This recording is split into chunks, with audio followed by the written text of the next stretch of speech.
Hoje é dia 30/9. Para quem não me conhece, eu sou o professor Jaime, sou advogado, palestrante, sou especialista em direito médico, pós-graduado pela Faculdade de Medicina do ABC, atualmente concluindo um MBA em gestão hospitalar nessa mesma faculdade, e sou também professor dessa mesma faculdade na cadeira de Direito Médico e Biodireito. Leciono em alguns cursos de pós-graduação sobre o tema ligado ao direito médico e saúde, e sou palestrante de diversos temas na área da saúde.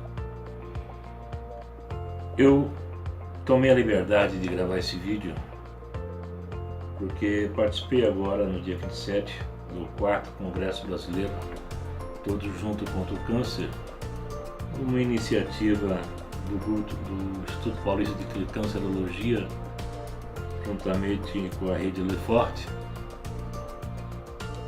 e congresso esse que foi pilotado com muita maestria pelo Dr. Ricardo César Pinto Antunes, cirurgião cancerologista, também vice-presidente da Associação Brasileira de Cancerologia, cujo presidente é o Dr. Robson Moura,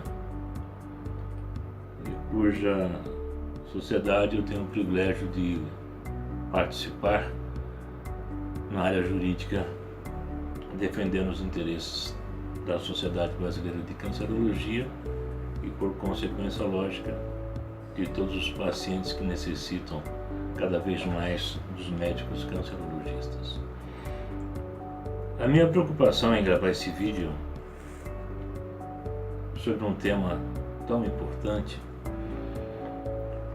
ela cinge-se especificamente sobre o dever de informação do médico, ou seja, sobre o dever de informação pós-diagnóstico, que é aquele momento em que o médico tem que dizer para o seu paciente qual foi o seu diagnóstico, qual é a sua patologia. O que eu pude perceber, observar nesse congresso, de várias pessoas que ali levaram seus testemunhos, seus depoimentos, é que esse momento de saber o seu diagnóstico foi mais traumático do que o próprio tratamento. Uma médica que hoje se transformou em paciente, vítima também do câncer, ela relata a forma como esse médico passou ou informou o tipo de doença que ela tinha. E não foi nada bom. Só que ela transformou o limão numa limonada.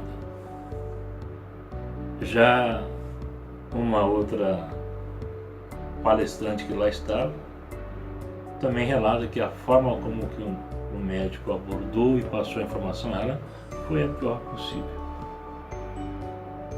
E ao longo da minha vida na área da saúde, mesmo como professor, dando aula para vários médicos, a minha briga tem sido sempre no sentido de humanizar mais o tratamento médico.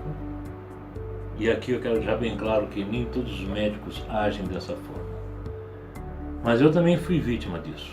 Há mais de 18 anos eu travo uma luta contra o câncer, e a primeira vez que eu fui diagnosticado, eu me lembro que o médico se achegou a mim e, de uma forma totalmente bruta, ele apenas disse, sem falar o meu nome: seu caso é um câncer raro, um câncer grave, você tem que operar, porque se você não operar você morre. Eu era jovem ainda, meus filhos eram pequenos, um jovem cheio de sonhos, cheio de ideais, e esse médico jogou essa bomba no meu corpo. E eu me lembro que perguntei a ele: doutor, e quanto tempo eu tenho de vida? Ele, de forma grosseira, me disse: primeiro, que eu não sou médico para te dizer isso. Segundo, porque eu posso te levar para uma sala cirúrgica e você pode morrer dentro da sala cirúrgica. pode morrer no pós-operatório, pode morrer daqui a um ano, um mês. Eu trato pacientes aqui de câncer que estão comigo já há 30 anos, não morreram. E marcou a cirurgia. É um hospital de referência nessa área. E lá fui eu, o dia da cirurgia, como o gado que vai para o abatedor. Então eu também sei o que é isso. E foi a partir do meu câncer, meu não, que não me pertence, mas está dentro de mim. Eu estava, espero que a última cirurgia foi em 2013. Foi que eu comecei a me dedicar a estudar a parte oncológica, não como médico, lógico, eu sou advogado, mas com um foco específico em conhecer essa doença, o seu estigma de morte, e poder levar alento às pessoas leigas que necessitam de um colo, de um carinho, de um apoio durante o tratamento. Mas, pois bem, vamos voltar então ao nosso foco. O dever de informação pós-diagnóstico. Esse dever de informação pós-diagnóstico está previsto no artigo 22 do Código de Ética Médica, né? Ou seja, o médico ele tem que, ao fechar o diagnóstico do seu paciente, ele tem que informar ao paciente o que ele tem. Quais são as terapias, se será uma terapia medicamentosa, cirúrgica, quais tipos de remédios que ele vai ter que usar, os efeitos desse remédio, os efeitos que são previsíveis e não previsíveis, que já estão dentro da literatura médica. A exceção desse dever de informação momentânea, nós encontramos lá no artigo 34, do mesmo Código de Ética Médica, que é quando o médico sensível, humano, entender que se ele for dizer ao paciente o que o paciente realmente tem, ele pode acelerar o processo de morte espiritual desse paciente e o processo de morte física. Ou seja, ele vai jogar uma bomba no colo desse paciente ou na cabeça desse paciente e o paciente vai entrar numa espiral descendente de depressão, não vai interagir com tratamentos. Por quê? Ele vai ter a certeza de que ele está fadado à morte. Nesse caso, o artigo 34, que é a exceção da regra do artigo 22, ele nos indica que esse médico ele deve fazer o quê? Ele deve pegar, primeiro preparar a família, passar o diagnóstico para a família, se for possível, se estiver ao seu alcance, psicólogos no seu hospital, trazer esses psicólogos para compor a sua equipe, para poder preparar o paciente, para que o paciente receba a notícia e possa entender esse momento tão delicado da vida dele. Mas esta mesma informação deve ter um conteúdo placebo. O que é o conteúdo placebo? É a forma como eu, médico, me expresso ao paciente, ou seja, olha, Sr. José, o senhor tem um câncer, é este tipo de câncer, mas deixa eu lhe falar uma coisa. Nós temos novas drogas, a ciência está muito avançada, nós temos uma equipe de multiprofissionais aqui e todos nós vamos somar esforços à sua dor para levar ao senhor o melhor tratamento. Portanto, a partir de hoje, o senhor é um membro da nossa equipe. Ou a partir de hoje, o senhor é aquele meu colega, soldado, que está no campo de batalha e que está ferido, e eu, como um bom soldado, não vou deixar o meu colega ferido no campo de batalha. Eu vou lhe carregar.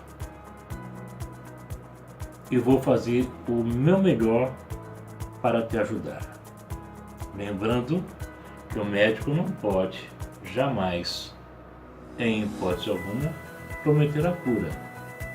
Mas ele pode prometer a esse paciente que ele vai lhe ajudar. Ele pode se colocar num pé de igualdade com esse paciente para que esse paciente se sinta abraçado, se sinta protegido, de sorte a poder interagir bem com todas as terapias que foram indicadas a eles. Aí, seja a cirúrgica, seja a medicamentosa, através da quimioterapia, da radioterapia, né? Para que assim todo o processo de tratamento possa surtir um efeito. Eu não prometo a cura, mas eu prometo que vou me esforçar para te ajudar. Então, o dever de informação deve estar adstrito à regra da humanização, ou seja, tratar aquele paciente com respeito, com amor, com carinho. O médico ele tem que ter ao mesmo tempo a ternura como pulso forte, para que o paciente entenda que ele tem que fazer aquele tratamento. Câncer, ele traz um estigma, e o estigma é um estigma da maldição, um estigma da morte. Mas nós sabemos que um câncer detectado no início, eu tenho 90%, e às vezes 99% de salvar um paciente. E daí a necessidade de que todo cidadão brasileiro, toda cidadã brasileira entenda que a melhor arma contra o câncer é a prevenção. É fazer os seus exames, é remodelar a sua vida,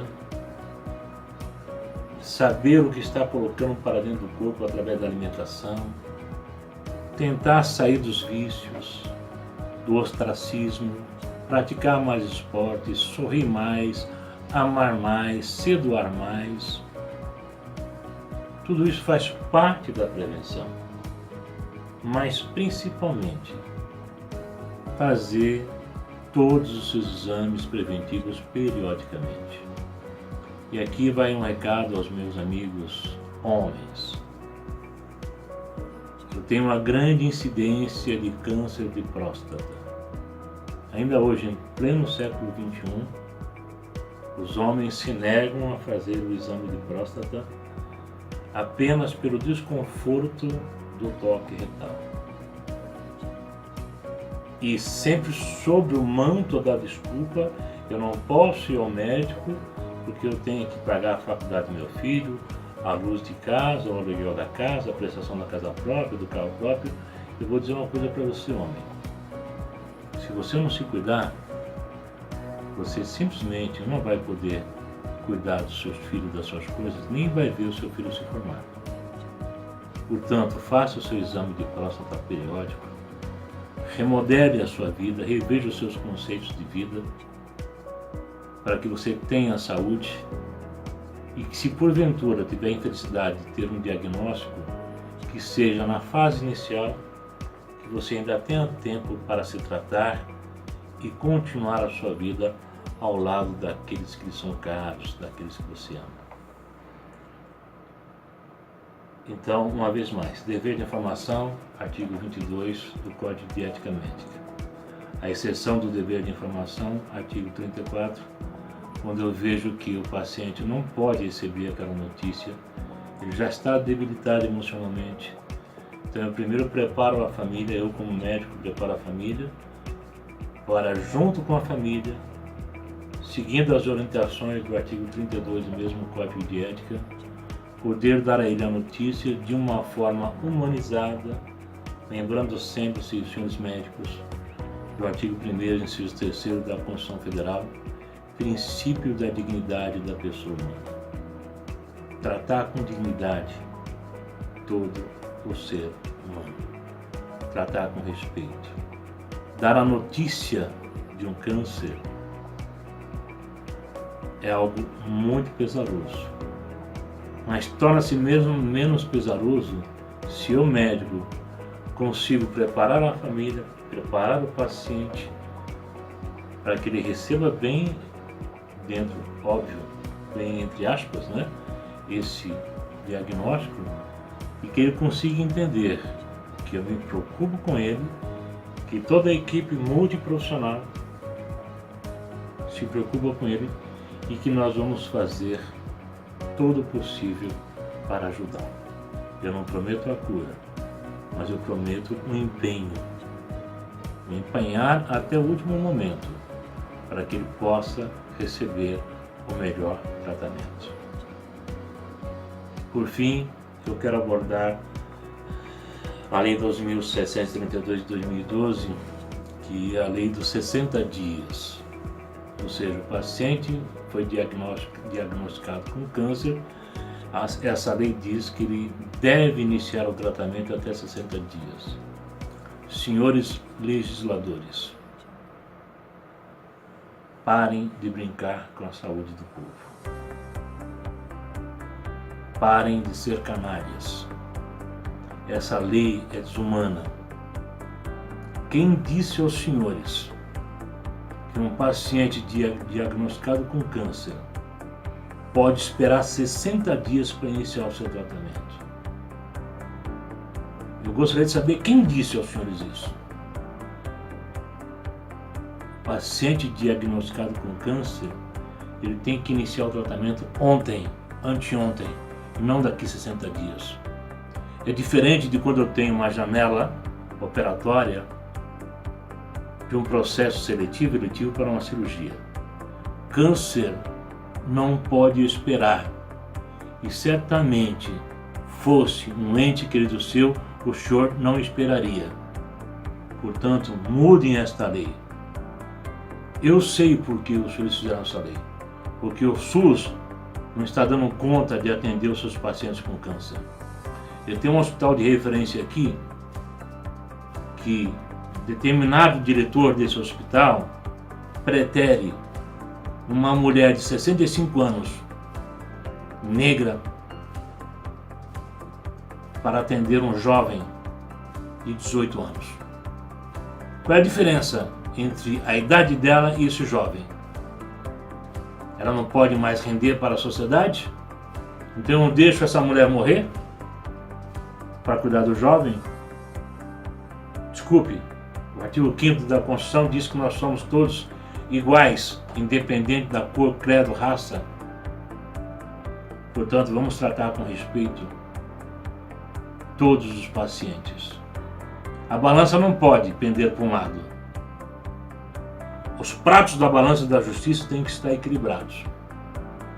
Eu estou dizendo isso aos senhores porque eu intervi agora recentemente num caso como este, em que uma senhora da periferia de São Paulo, estou falando que negra, porque eu sei que isso pesou também no processo, eu não sou racista aqui.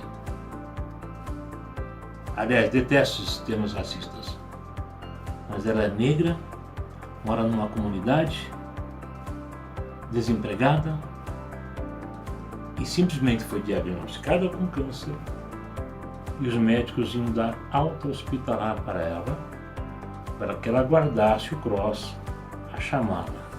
Ou seja, vá para casa e morra. Não é isso que diz o artigo 6º da Constituição Federal. Não é isso que diz o artigo 94 da Constituição Federal. Não é isso que diz o juramento de Hipócrates que os médicos fizeram. Portanto, essa lei, ela deve ser modificada ou revogada, porque paciente com câncer não pode esperar 60 dias para iniciar um tratamento. Tragam a mim, dentro da literatura médica, essa prova, aí eu me calo e me retrato. Mas também não é isso que eu ouvi nesse congresso. Esta lei é uma lei capenga. E o pior, você vai se socorrer do Ministério Público e o Ministério Público não faz nada. Estou falando isso e assumo a responsabilidade que eu estou fazendo. É muito bonito o representante do Ministério Público falar que faz e acontece. Na prática, não faz. Na prática, não faz. Eu vivo isso no dia a dia, socorrendo as pessoas carentes que necessitam de tratamento. Eu sei o que eu estou falando. E é isso, meus queridos. Aproveito o ensejo para dizer que logo eu vou lançar um curso online e ao vivo sobre erro de diagnóstico e responsabilidade civil e penal, endereçado aos médicos, aos estudantes de medicina, aos advogados que militam nessa área, a todos os profissionais de saúde. E para finalizar, Hoje o médico não atua mais sozinho. Ele não resta isolado no campo da medicina. Hoje o médico atua juntamente com uma equipe multiprofissional. Todos juntos contra o câncer. Um abraço.